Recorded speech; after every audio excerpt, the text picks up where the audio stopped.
क्या आप यकीन करेंगे कि एक बार समय जिसे कोई नहीं रोक सकता खुद थम गया था। न दिन आगे बढ़ा, न रात आई। पूरा ब्रह्मांड एक क्षण में ठहर गया।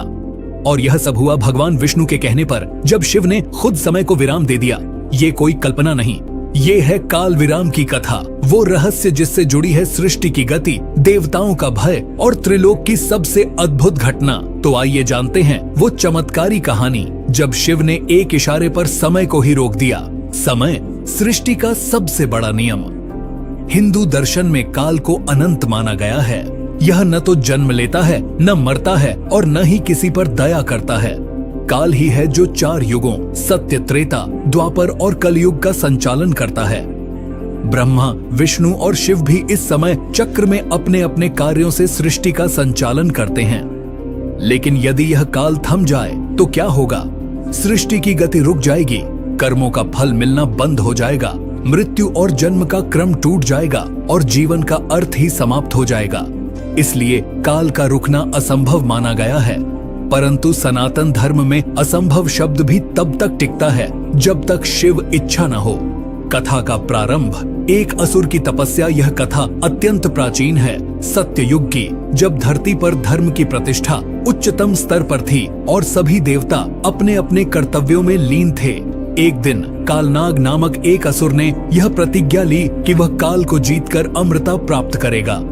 उसने वर्षों तक कठिन तपस्या की, परंतु कोई देवता उससे प्रसन्न नहीं हुए।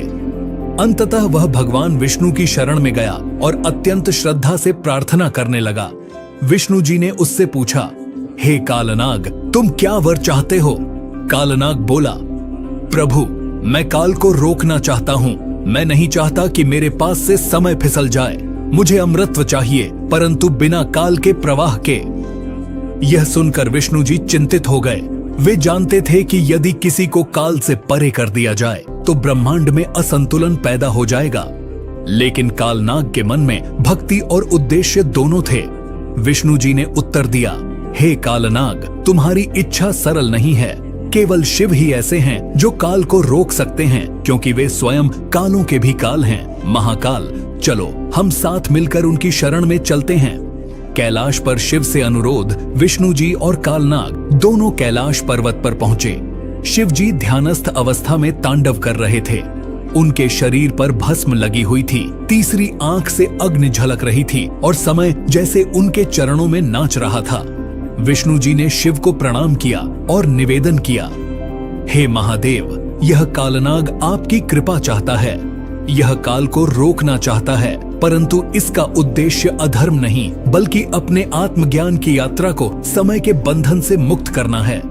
शिव मुस्कुराए और बोले, हे विष्णु, तुमने मेरे ध्यान को तोड़ा, अतः यह कार्य महत्वपूर्ण अवश्य है। समय को रोकना असंभव नहीं, परंतु उसका परिणाम पूरी सृष्टि पर पड़ेगा। विष्णु बोले, यदि आपकी इच्छा हो तो ब्रह्मांड स्वयं समर्पण कर देगा। शिव द्वारा काल विराम की घोषणा। शिव ने अपने त्रिशूल को आकाश में उठाया और गंभीर स्वर में कहा, हे काल, मैं तुम्हें आदेश देता हूँ, विराम लो।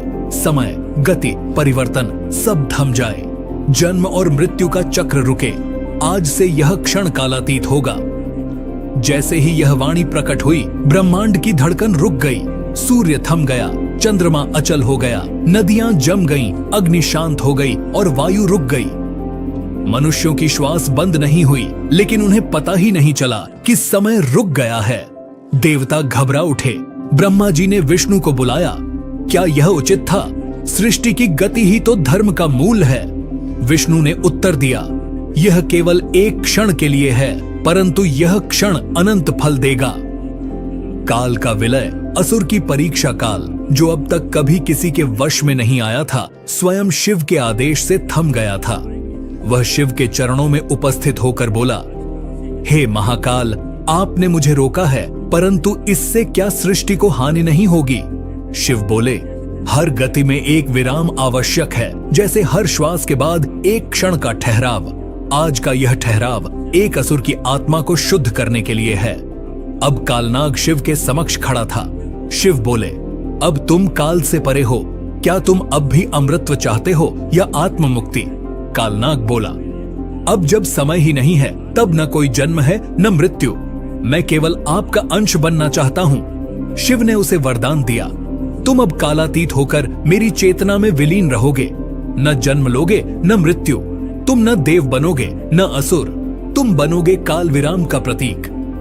सृष्टि में समय का पुनः आरंभ जैसे ही शिव ने त्रिशूल को भूमि में गाड़ा, समय फिर से प्रवाहित हो गया। सूर्य फिर चमका, नदियां बहने लगी, जीव जागने लगे और देवताओं ने चैन की सांस ली। ब्रह्मा ने शिव को प्रणाम कर कहा, हे महादेव, आपने जो किया वह हम सबकी समझ से परे है। आपने एक असुर को आत्मा बना दिया और समय को भी शिक्षा दे दी कि वह भी रुक सकता है। शिव मुस्कुराए और बोले, समय मेरा सेवक है, मैं नहीं। जब तक मेरे भीतर तांडव है तब तक समय चलता रहेगा, पर जब मैं शांत हो जाऊं सृष्टि रुक जाती है। आध्यात्मिक संदेश, काल का भी अधीनता। इस कथा से हमें जो सबसे गहन शिक्षा मिलती है वह यह है कि समय का भी कोई स्वामी है, शिव। जो व्यक्ति शिव के साक्षात्कार में लीन होता है वह समय से भी मुक्त हो जाता है। काल विराम केवल एक चमत्कारी घटना नहीं बल्कि साधना की अंतिम अवस्था है, जहां साधक न तो भविष्य में रहता है न भूत में, वह केवल अभी में स्थित होता है जो कालातीत है। यही अवस्था मोक्ष की ओर ले जाती है। शिव का यह संदेश कि काल भी मेरा अधीन है, साधकों के लिए एक प्रकाश स्तंभ है। यह बताता है कि समय से डरना नहीं है बल्कि उसे साधना है, उससे ऊपर उठना है। यह कथा आज के युग के लिए क्यों प्रासंगिक है? आज की दुनिया में लोग समय के पीछे भाग रहे हैं, डेडलाइन, लक्ष्य, भविष्य की चिंता, बीते समय की पछतावा। परंतु क्या हम कभी उस क्षण में जीते हैं जहां न समय है न भय? शिव की यह कथा हमें सिखाती है कि जब हम अपने भीतर की शिव चेतना को जागृत करते हैं तो हम भी क्षण भर के लिए काल विराम का अनुभव कर सकते हैं। जब ध्यान में पूर्ण समर्पण होता है तब समय का अस्तित्व नहीं रहता। यह कथा इसलिए भी जरूरी है क्योंकि यह हमें याद दिलाती है कि सबसे बड़ी शक्ति न पैसा है न यश बल्कि समय पर नियंत्रण है।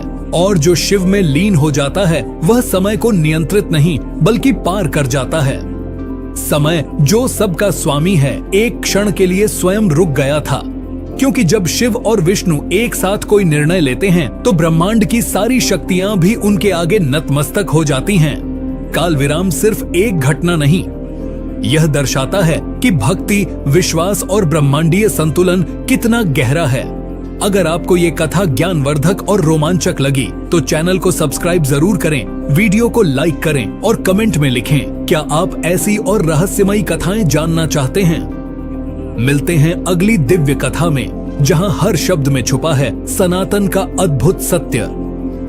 हर हर महादेव, जय श्री विष्णु।